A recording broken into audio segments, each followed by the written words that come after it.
Olá, estamos no escuro. Tu és a Alexandra Prado Coelho. Tu és o Vasco Câmara. A nossa música é do Rodrigo Amado. E hoje estamos com 3 filmes. São 3 reposições que na verdade não são reposições. 2 deles são mesmo estreias. Nunca tinham sido vistos em Portugal. Dia 6 estreia-se um filme chamado A Saga de Anatan, um filme do Joseph von Sternberg, um filme de 53. Dia 13, Soy Cuba, um filme do russo, aliás, georgiano, soviético, Mikhail Kalatozov. É um filme de 64. E no dia 20, A Piscina, de Jacques Deray, que talvez diga mais às pessoas por este cast. Alain Delon, Romy Schneider, Jane Birkin, Maurice Ronet. Acho interessante esta ideia das reposições, ou não reposições, ou de, enfim, estreias nas salas, um bocadinho fora do que é a agenda ou o calendário do ano, não é? Esta ideia de ir buscar coisas que se calhar já as pessoas não teriam muitas hipóteses de ver e que no verão, com mais disponibilidade, aliás, estava a pensar que realmente aquela questão do clima é sempre interessante para as salas de cinema, porque se tiver muito calor é bom porque são fresquinhas, não é? Sim, se estiver a chover no inverno também é bom porque ficamos abrigados. Mas sabes que o verão, tradicionalmente, era um período de encerramento, de fecho. Ao contrário do cinema americano, em que as estreias mais badaladas do ano acontecem no verão, não é? Aliás, um dos fins de semana mais fortes é o feriado do 4 de julho, por exemplo, dia da Independência. Portanto, as grandes produções americanas estreiam no verão. Em Portugal, elas só chegavam depois no outono. E muitas vezes só no ano seguinte. E lá, por isso é que, durante muito tempo, quando víamos os Oscars, uma parte assinalável daqueles filmes ainda não tinham estreado em Portugal. Ora, o que acontecia no verão eram as reposições. Ou seja, os ecrãs eram as grandes salas, o Império, o Monumental, ou seja, as salas de muita gente. Nessa altura eram exposições, e para a altura eram quase sempre as mesmas, que era Música no Coração, O Comboio Apitou 3 Vezes, Os Canhões de Navarone, Lourenço da Arábia, Maomé o Profeta. Ou seja, cinema de grande espetáculo. Filmes que as pessoas queriam rever, os avós iam com os netos à sala, porque os pais estavam ou de férias ou a trabalhar. Bom, é um fenómeno um bocadinho parecido com o que se passa agora no Natal na televisão, com o sozinho em casa, não é? Mas olha, sabes que em Roma as salas de cinema fecham. Fecham, a parte das salas de cinema fecham. Portanto, quem está em agosto em Roma encontra muitas salas de cinema fechadas. É o cinema americano, de uma certa maneira, que nos obriga, a nós, países da Europa, a mudar esse tipo de hábitos. Há 2 semanas estreou-se a Odisseia, não é? Em pleno verão, não é? Isto há uns anos, não é? Há 20 anos isso não seria possível. Não é? A Odisseia só chegaria no outono. Portanto, veríamos sempre as coisas diferido. Este caso destes 3 filmes, há aqui 2 coisas. Não penso que a ideia do verão como época de reposição tenha regressado, acho que não, porque estamos de facto noutra dinâmica. O que está a acontecer aqui é o novo valor de mercado da reposição. Isto, se reparar, por exemplo, na programação de uma série de salas de cinema, quer Lisboa, quer Porto, há misturado, em alguns casos, digamos, uma mistura equilibrada, noutros uma mistura menos equilibrada. Há uma grande mistura de estreias de filmes contemporâneos, filmes que estão a estrear também agora em todas as outras cidades do mundo, com uma programação feita de clássicos. Como se as salas de cinema fossem, de certa maneira, pequeninas cinematecas. Ora, este modelo é um modelo que não é inédito. Isto passa-se, por exemplo, nas salas de Paris e corresponde a qualquer coisa que se vem notando nos últimos anos, quando se fala muito da fuga dos espectadores das salas, que é o catálogo de património, é como se chama estes filmes, entre aspas, antigos, prova muitas vezes ser muito eficaz em fazer as pessoas irem ao cinema, muitas vezes até mais do que a própria estreia. Mas eu acho que isso faz todo o sentido, porque tal como acontece, por exemplo, com os livros, não é? Que nas livrarias não consegues encontrar, a não ser que os clássicos tenham sido reeditados, mas edições mais antigas desaparecem, não é? Porque as livrarias estão sempre a ter o fluxo do que chega novo. Eu acho que com o cinema também acontece a mesma coisa, e a televisão, que teve esse papel, foi tendo cada vez menos. Nós vemos menos na televisão os tais clássicos. É verdade, mas isso também, por outro lado, coloca, para alguns, coloca um problema, que é o que é que acontece às estreias, não é? Elas poderão ser subvalorizadas perante estes objetos. Sendo que estes objetos, de uma maneira geral, são objetos seguros, não é? Ou seja, regressa-se a coisas que as pessoas, como tu dizias, antigamente viam na televisão. Bom, eu diria que estes 3 não são necessariamente, talvez Mas a piscina seja isso, mais seguro, os outros 2 não tanto. É isso que eu ia dizer que este caso é um caso diferente, porque 2 destes filmes nunca tinham estreado em Portugal. E no caso de um filme como A Piscina, a memória dele não é como, por exemplo, os filmes de Hitchcock ou os filmes do Fellini, que estamos sempre a ver. Mas houve um momento de mudança, ou seja, um momento que anunciou isto, que foi um ciclo feito no Nimas, portanto pela Leopardo, um ciclo de Ingmar Bergman, isto já há mais de 10 anos. Esse ciclo foi tremendo, a forma como as pessoas acorreram para verem um cineasta que era um cineasta que se dizia ser difícil. Não é? O Bergman ainda tinha esse lastro. E esse primeiro Bergman, não é, marcou, em termos de exibição em Portugal, um antes e o depois. Em termos de filmes de património, tanto que, por exemplo, o cinema como o Nimas faz muito a programação ao longo do dia, todas as épocas estão ali misturadas, não é? Porque tens tanto um ciclo do Hitchcock no meio das estreias, como um ciclo, agora vai haver um ciclo de Agnès Varda, como havia filmes do ciclo do Truffaut, como o ciclo que começou no cinema do Porto. São as salas independentes que têm essa liberdade, a capacidade de inventar Neste caso, isto. a iniciativa é da Midas. Esta é da Midas. O Truffaut foi o Trindade, o Bergman foi a Leopardo.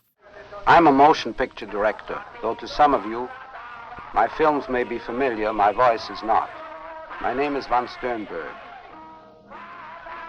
And you may recollect The Blue Angel, which long ago I made in Germany, and other works of mine, Underworld, Morocco, Shanghai Express, and American Tragedy, among others, and more recently Jet Pilot, which I directed in Hollywood.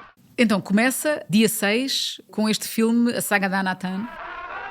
This distant island called Anatahan, empty except for a man and quite a pretty woman, until the others were marooned, became a world apart. Do Sternberg. Que o último filme do Sternberg. O último filme que ele fez. Sim. Que é um filme bastante particular, também no meio disto tudo. É um filme que é filmado no Japão, é filmado num estúdio em Kyoto. É falado em japonês, embora tenha uma voz off que vai fazendo a narrativa toda, que é a voz do próprio Sternberg. Que é em inglês. Que é em inglês, que é o narrador. E a voz é dele. E digamos, a própria legendagem do filme segue a voz do Sternberg. Sim, portanto as vozes, tudo o que é o diálogo em japonês não é traduzido. Porque muitas vezes sobrepõe-se, ou seja, eles estão a falar e a voz comenta, porque eu acho que isso tem a ver com a natureza daquela voz, não é? Daquela presença, que é uma presença, pelo menos eu senti isso, que ele está a contar, digamos, a história, mas não está só a contar a história, está a comentar o significado daqueles gestos, está, de uma certa maneira, a velar pelo destino das personagens. É uma espécie de presença do autor, como uma espécie de miurgo, quase, não é? O que isso tem tudo a ver com o próprio cinema do Sternberg, aqui não numa versão tão barroca, por exemplo, como os 7 filmes que ele tinha feito com a Marlene Dietrich. É um filme é uma espécie de reencontro com algo de mais límpido, uma espécie de serenidade final, mas ainda assim há a ideia de que as figuras eram como se as figuras fossem marionetas, não é? São como se fossem, que ele dispõe. Isto aqui neste filme parece mais suavizado, parece-me que há uma espécie de revelação dos personagens. E acho que isso acontece muito no fim do filme, nos olhares que são trocados entre as personagens do filme, que é uma mulher e um grupo de homens. Penso que há aqui uma espécie de chegar a uma humanidade. Mas os filmes com a Marlene, por exemplo, a Marlene era uma figura, por mais iconoclasta que fosse a personagem, ou por mais, digamos, agressiva fosse a personagem, não deixava de ser uma espécie de fantoche do próprio Sternberg, não é? Ou seja, a maneira como ele fazia, por exemplo, a luz incidir sobre ela, tratava como uma espécie de boneco, de criação, de criatura dele, não é? Estas personagens aqui neste filme, esse elemento da criatura, parecem estar mais libertas disso. Não sei o que é que achaste. Eu acho que, quer dizer, o filme é preto e branco, não é? Tem essa tudo o que é a luz, tudo o que é as filmagens, sobretudo a forma como ela, a mulher, é filmada, acho que há uma diferença entre a forma como ela é filmada e como os homens são filmados, né? Só voltando um bocadinho à história, esta é uma história real, ele inspira-se numa história que aconteceu durante a Segunda Guerra Mundial no Japão, uns homens que naufragaram e portanto, o barco onde eles seguiam naufragou e eles foram parar a uma ilha muito pequena ali no Pacífico e ficaram 31 homens, penso eu, ficaram naquela ilha onde vivia um outro homem e uma mulher. E portanto a história conta o que foi a saga, não é? O filme chama-se A Saga de Anatan, precisamente porque é os 7 anos que estes homens passam nesta ilha. A ilha é Anatan, a ilha Rochedo é Anatan. E o que se revela ali, e para não fazer spoilers, mas entretanto, quer dizer, acho que isto é dito logo no início, é que o inimigo para o qual eles, enfim, têm uma arma, enfim, estão preparados para um inimigo, o inimigo não vem de fora, o inimigo vem de dentro, não é? Serão eles próprios, a natureza humana é que se manifesta como o inimigo, porque aqueles homens naquelas circunstâncias vão se revelar. Enfim, e portanto, mas parece-me que há de facto aqui, obviamente nesta história, mas é uma história conhecida no Japão e que tem outras interpretações, outras adaptações, mas aqui há de facto esta questão do fascínio dele com a mulher, o rosto da mulher, o corpo da mulher, que a mulher é, neste caso obviamente, o objeto de desejo daqueles homens todos. Portanto, acho que o grupo de homens é menos trabalhado de uma forma diferenciada. Nós acabamos por não nos distinguir assim tão bem no meio daquilo, ou seja, as identidades de cada um ficam um bocado misturadas naquela coisa que é os homens tomados por impulsos mais básicos e a mulher ali no meio Sim, mas, é um ser à parte. Mas há bocadinho, é por isso que eu te falei do final. No final há quase como uma espécie de individualização das figuras. Não é? Elas vão chegando enfim, não querendo falar muito o que é que acontece no fim, mas há como uma espécie de rosto a rosto as figuras que estivemos a ver ao longo do filme. É por isso que eu me dizia que há coisa a calcular do lado da revelação aí, não é? Porque elas de facto são individualizadas, há uma espécie de pacificação, ao contrário de tudo o que está antes do Sternberg, que são sempre mais ou menos iconoclasta, mas não há essa relação de pacificação. Mas ao longo do filme a câmara demora-se muito mais no rosto dela. Claro, sim, ela é de uma certa maneira a imagem possível depois da Marlene, depois daqueles 7 filmes que ele fez, que eram filmes muito turbulentos e uma relação muito turbulenta, e filmes nem sequer, aliás, bem recebidos, acusado inclusivamente de misoginia, de tudo isso. Esta é a imagem possível da mulher. E, aliás, é uma coisa engraçada, é porque a Marlene, nos tais 7 filmes que ele fez, que são extraordinários, aliás, ela surge sempre, digamos, é como uma espécie de superfície onde se projeta a luz, não é? Ou seja, o corpo dela, o rosto dela surge sempre entre redes, a maquiagem, os adereços, ou seja, é como se não se consegue, é uma claustrofobia, porque não se consegue quase chegar à figura humana, não é? Porque até chegar aí há uma série de filtros que ele está sempre a colocar em cima. E a maneira como ele filma esta atriz japonesa é muito mais límpida. O rosto dela é um rosto que se oferece de uma forma mais humana. E parece-me que o final do filme, depois de todas aquelas aventuras que acontecem, há uma espécie de reconhecimento, há uma espécie de pacificação. Também é assim que eu interpreto o filme. Mas ela é uma personagem interessante, não só a personagem no filme, como daquilo que eu li, a própria figura real. É uma personagem interessante, porque é uma mistura ali entre vítima, mas também, enfim, ela assume ali um papel de... O poder entre aquela mulher e aqueles homens vai-se jogando de formas diferentes. Os equilíbrios de poder vão-se jogando e ela não é inocente naquilo tudo. Ela é uma personagem interessante por isso, não é? Porque entre um lado infantil e quase ingênuo numas vezes e um lado muito pouco ingênuo noutras vezes, e na verdade eu acho que aquilo é ela, não é? O filme é à volta da personagem dela. Sim, funcionam... e os jogos de poder... É sempre isso que se trata. Era sempre isso que trata nos filmes como a Desse aparente desequilíbrio. Sim. Que depois se vai revelando diferente ao longo do... Sim. Este filme estreia em Portugal. Nunca tinha sido visto em circuito comercial, passou várias vezes na Cinemateca, passou inclusive num ciclo do Sternberg, quando aqui há largos anos houve o ciclo, mas nunca tinha sido visto. Mas ele não foi bem recebido na altura, não é? Eu acho que ele não foi criticado, entre outras coisas, essa narrativa, essa forma de narrar que nós descrevemos aqui, não é? Com a voz do próprio realizador, não foi muito bem recebida. O filme foi objeto de várias críticas. Como uma grande parte dos filmes do Sternberg. O Sternberg, mesmo os filmes com a Marlene, enfim, eram considerados por muita gente kitsch, irrisórios, enfim, porque há um lado de facto delirante ali, obviamente, não é? Mas este não é engraçado, porque eu acho esta estreia uma estreia arriscada. Acho muito interessante pelo facto de ser assim, um filme inédito. Não sei se fosse um outro filme do Sternberg, por exemplo, um dos filmes sei lá, com a Marlene, Imperatriz Vermelha, por exemplo.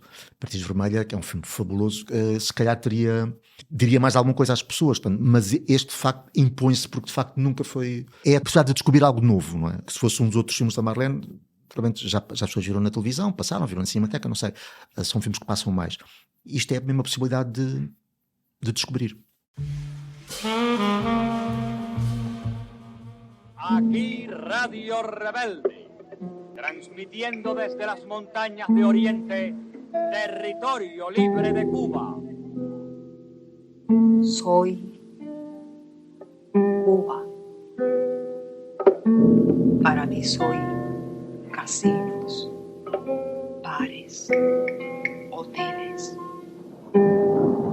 Pero las manos de estos niños y viejos también soy yo. Achas o Soy Cuba uma aposta menos arriscada? Não, eu acho que o Soy Cuba deve ser digamos, a pérola deste conjunto 3. Porque não só é um filme que nunca estreou em Portugal, mas é um filme que nunca estreou em sítio nenhum, porque o filme é de 64 e, embora tenha tido... O filme foi a primeira coprodução entre a União Soviética e Cuba. A União Soviética do tempo do Khrushchev e Cuba, que acabava de ser começava a ser a Cuba de Fidel Castro. O realizador, o Mikhail Kalatozov, teve dinheiro que ele quisesse, tempo entre a preparação e o final da rodagem. Passaram 4 anos, só de rodagem foram quase 2 anos. Os soviéticos estavam muito entusiasmados com o que estava a passar em Cuba. Exatamente. Não é? Havia ali uma espécie de renascer Exatamente, de possibilidade de renascer do seu próprio... Assim, como espírito revolucionário. Exato. Mas a verdade é que quando o filme fica pronto, há uma estreia, quer a estreia em Moscovo, quer a estreia em Havana, não correu nada bem. E o filme foi posto nos armazéns, ou seja, não chegou a... Acho que teve uma semana de exibição em Moscovo e foi filmado ao longo de 2 anos, não é? Ao longo de 2 anos. Pronto, a carreira foi curta nessa altura, sim, não é? Exatamente. Portanto, houve uma incompreensão mútua, isto é, sendo um filme que era suposto cantar a Revolução Cubana, os espectadores cubanos não se reviram no filme, não foram encostados à parede com o formalismo, com o virtuosismo técnico do filme, acharam muito frio, acharam que não representava, que era um olhar de alguém que não tinha compreendido Cuba, o que aliás tem a ver com os primeiros relatos do Kalatozov em Havana. Ele chega, uma comitiva enorme, e ele começa a base sempre do cinema dele, ou uma grande parte dos filmes dele, é uma base documental, não é? É como se ele estivesse a fazer um documentário, sendo que depois aqueles extraordinários movimentos de câmara, os ângulos, digamos que sabotam a própria, entre aspas, pureza do olhar documental. Mas isto entre aspas, né? Porque não há nada de puro em sítio nenhum. E não há nada de documental neste filme, não é? Quer dizer, tudo aquilo são atores, são Sim, pessoas... são atores, mas são pessoas que não são atores, muitas vezes são pessoas de rua. Mas não é... Mas é baseado, ou seja, eles chegam muito cedo a Cuba para conhecerem a ilha e para recolherem histórias claro, da vida. Mas cada cena é planeada minuciosamente, sim, não é? Mas há uma base sempre documental, como existe, por exemplo, que é um dos filmes dele. É curioso que ele com este filme regressa a algo dos anos 30, em plena, enfim, um dos cumes do cinema revolucionário soviético, não é? Ele fez um filme que se chamava O Sal de Svanetia, que começou por ser uma espécie de documentário antropológico, completamente transfigurado, não é? Pelos movimentos de câmara, pelos ângulos, pela bizarritude daquilo, pelo virtuosismo, e que obviamente te faz desaparecer toda a sensação da matéria documental. Mas a tese dele é que era preciso essa distância da técnica, essa de formal, para chegar a uma espécie de verdade. Bom, isto não funcionou em Cuba. Vistos os cubanos não acharam que ele tivesse chegado a nenhuma verdade, não é? Eu acho interessante que o filme estreie agora, não é? Numa altura em que Cuba está basicamente a afundar-se em risco de vida, literalmente, não é? Porque desde que o embargo que o Trump impôs tem vindo a sufocar a ilha de uma maneira impressionante. Nós estamos a ver isto a cada dia, não é? Alguém falava numa Gaza silenciosa e os relatos que há do que está a passar em Cuba são muito impressionantes, porque as pessoas já não têm, não há energia, portanto as pessoas não conseguem, as coisas básicas do dia-a-dia já não estão a funcionar, as pessoas não conseguem, não têm água, portanto falta os mínimos, não é? Quer dizer, não há água para praticamente nada, as pessoas não conseguem deslocar-se, não há transportes, houve um êxodo praticamente total de tudo o que são hotéis, agentes estrangeiros que trabalhavam na área do turismo, que era a área que fazia em grande parte sobreviver aquela economia, desapareceu tudo, vieram-se todos embora. No fundo, os cubanos foram completamente abandonados à sua sorte, estão a tentar sobreviver a cada dia. Eu ouvi um relato outro dia no The Daily, no podcast do New York Times, que era um rapaz que contava a sua vida, o seu cotidiano, e em que explicava como, entre outras coisas, o lixo não é recolhido, portanto acumula-se de uma forma impressionante nas ruas da cidade e as pessoas só têm duas opções, que é queimá-lo ou enterrá-lo, mas no fundo a cidade, Havana neste caso, está a ser completamente engolida por lixo. Portanto, isto é uma tragédia absolutamente impressionante assim aos nossos olhos. O filme surge nesta altura, não tem nada a ver, obviamente, é um filme passado. Mas é curioso, é interessante isso, porque na verdade, quando eles estavam a preparar o filme, acontece a crise dos mísseis de Cuba e é imposto o embargo. Ora, isso, dito pelo próprio Kalatozov, Kalatozov morreu em 1973. Digamos, deu-lhe uma espécie de encheu, digamos, a proposta dele de militância. Ou seja, ele queria que o filme fosse uma resposta, ou seja, cantar Cuba fosse uma resposta à ingerência de uma potência estrangeira. Cantar Cuba, que é literalmente, porque isto é um poema, não é? O texto é um poema que começa "Soy Cuba", mas eu acho, primeiro, pronto, é preciso, não sei se o que dissemos até aqui dá conta do que é de facto essa questão dos movimentos de câmara, não é? Porque aquilo é de tal maneira, é estonteante no melhor sentido, é uma espécie no melhor ou para algumas pessoas no pior, no sentido em que, ou seja, Cuba deixa de ser o assunto e toda a atenção se passa para o virtuosismo daquelas... Só para dar aqui um pormenor, este filme que esteve arrumado em armazéns durante várias décadas foi redescoberto em 1995, ou seja, nos anos 90, o Festival de Telluride passou uma versão restaurada do filme.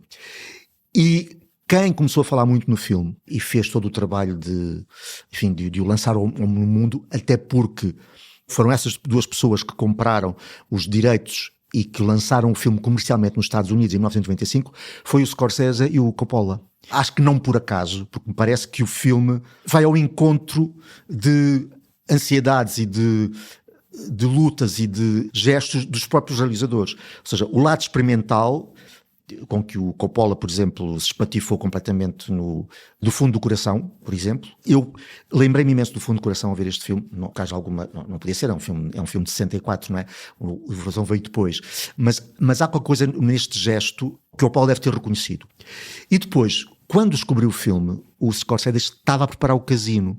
Ora, o Casino resulta um dos filmes dele em que o virtuosismo é quase alienante. Eu tenho algumas dúvidas em relação a esse filme, precisamente por causa disso, quer dizer, e o Scorsese, a partir daí, quer dizer, a questão do virtuosismo passou a ser fulcral.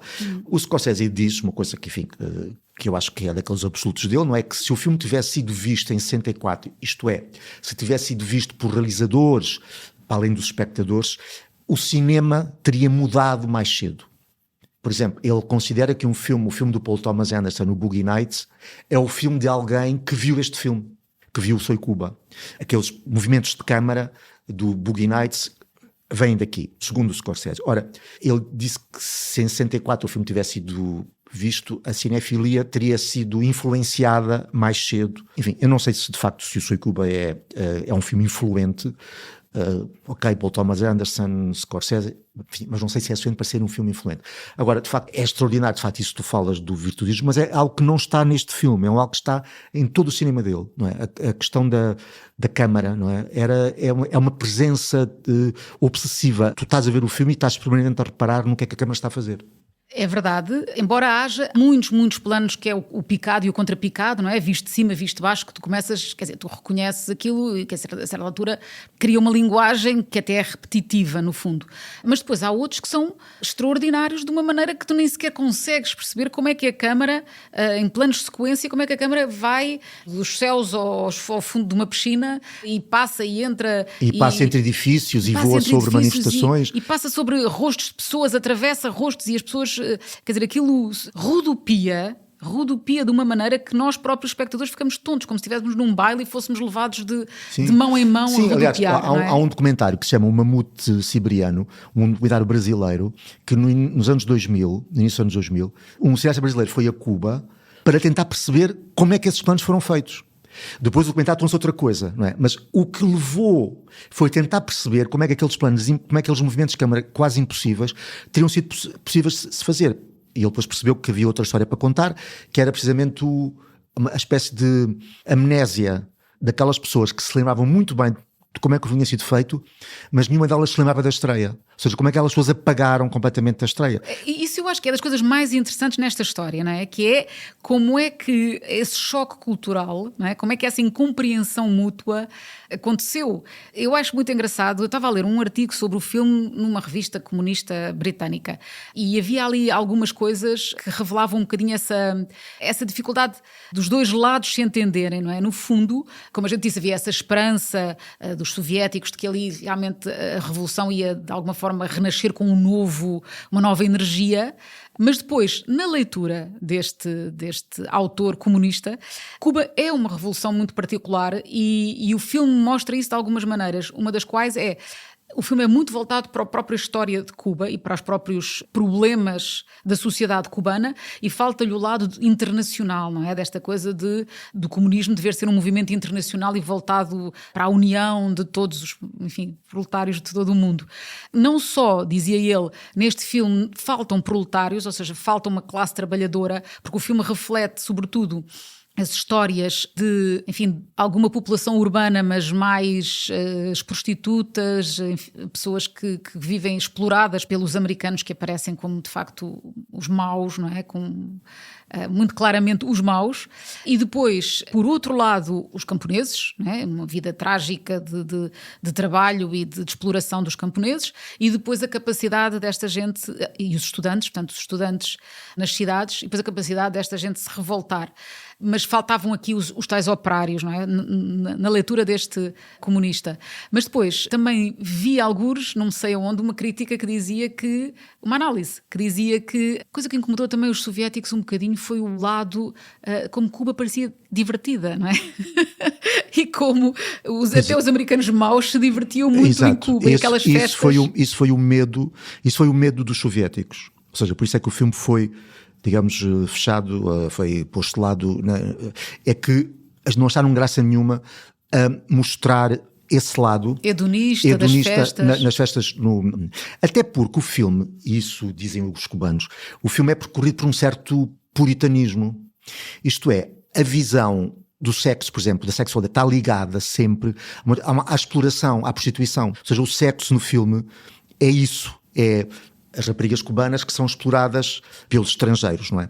Não há uma outra maneira de ver a sexualidade. Isso é como se foi considerado um puritanismo da parte soviética, que eles estavam muito fascinados. O Khalezov dizia que em Moscovo não havia na rua que eles chamavam as milicianas, não é? As raparigas vestidas, fardadas, vestidas e andar na rua, uma certa liberdade. Eles não encontravam isso em Moscou. Ele ficou muito fascinado por isso. Mas sobre esse fascínio, há quem considere que seja um fascínio muito... que não ultrapassou um certo exotismo.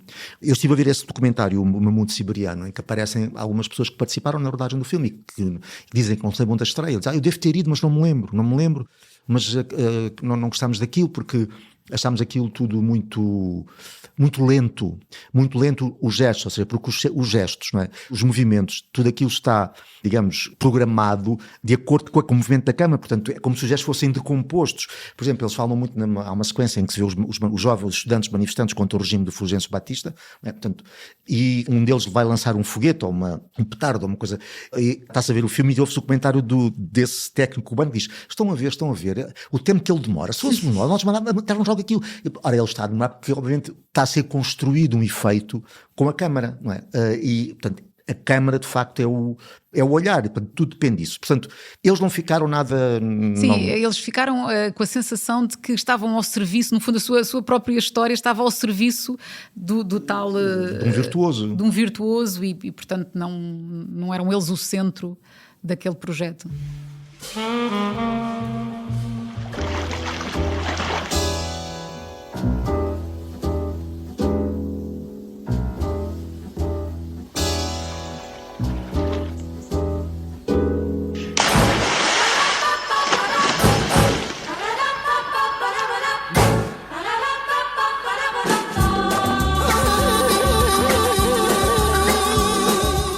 E o terceiro filme, A Piscina.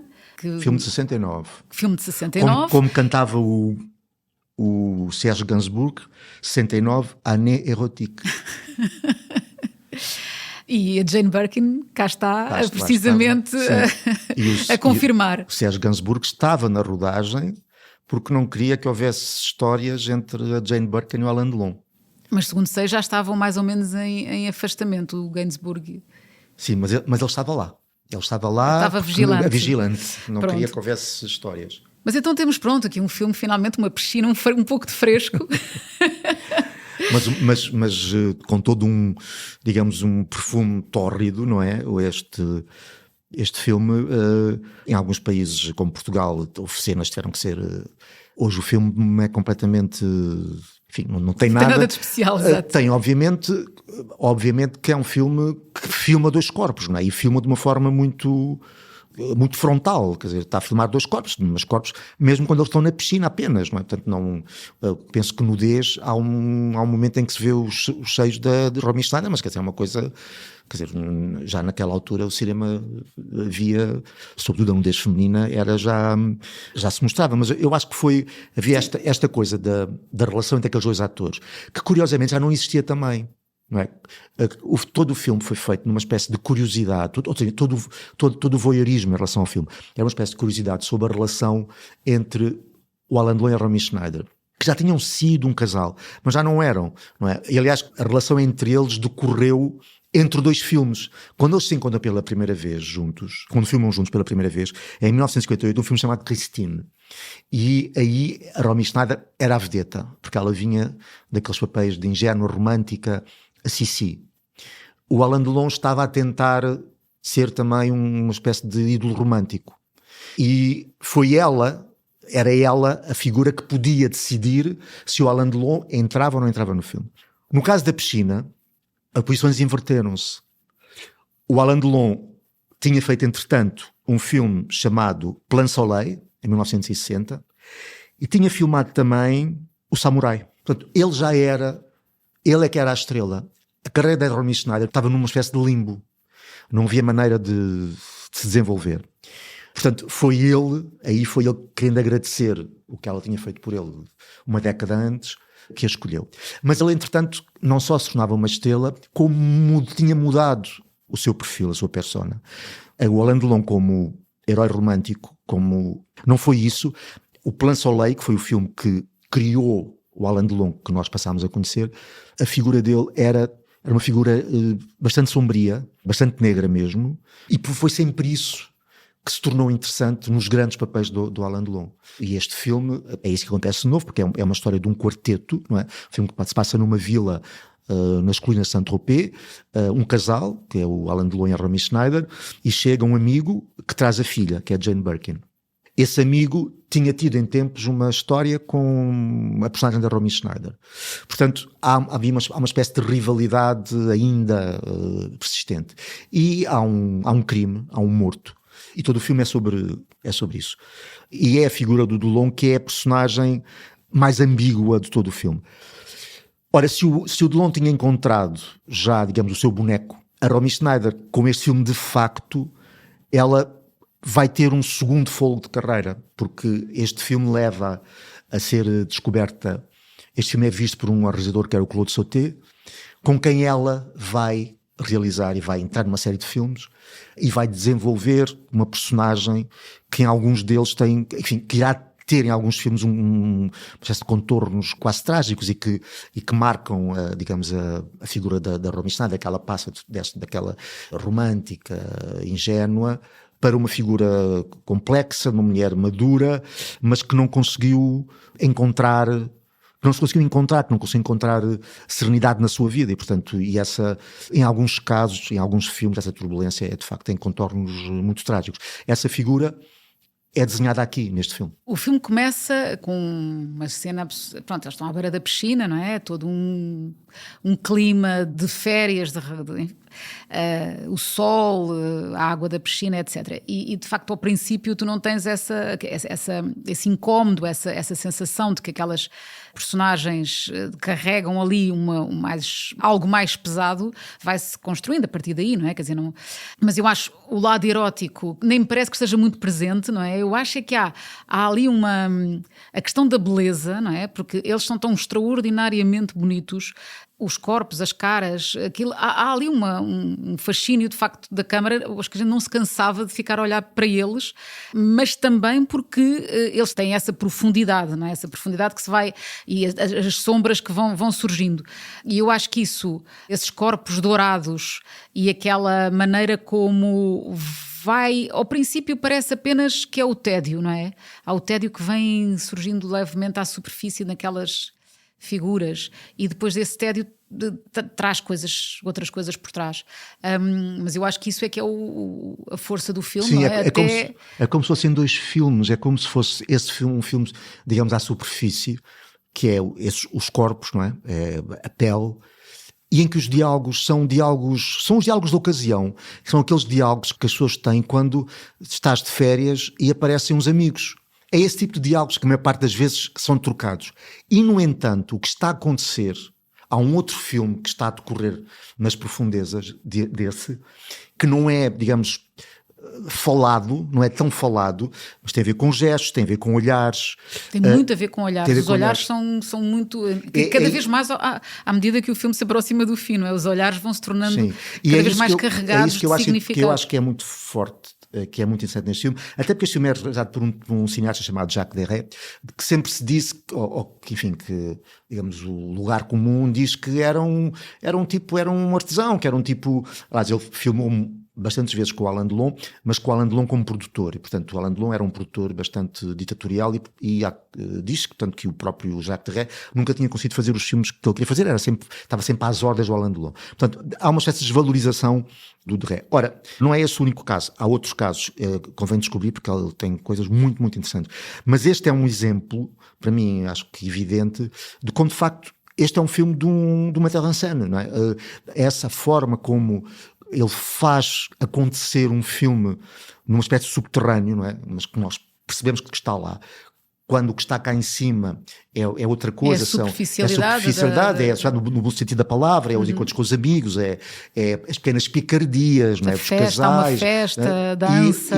E o que está cá em baixo vai dar à morte. E isso portanto, acho que é um belo exercício de mise-en-scène. Mas segundo sei, o filme tem um final que é diferente.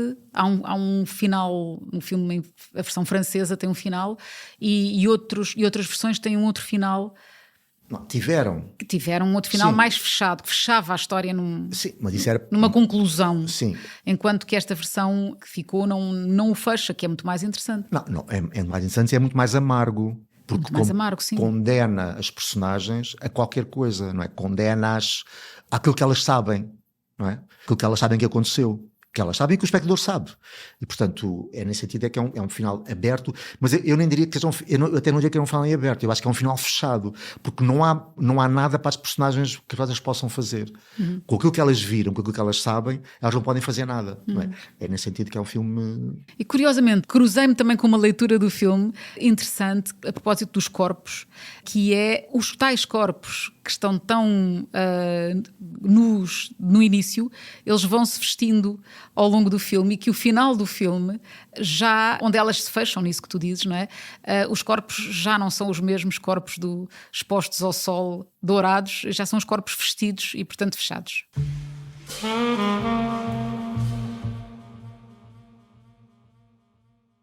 Para não perder os novos episódios, subscreva este podcast do Público na sua aplicação preferida. Para além deste programa, há mais para descobrir em público.pt/podcasts. O Público fica no ouvido.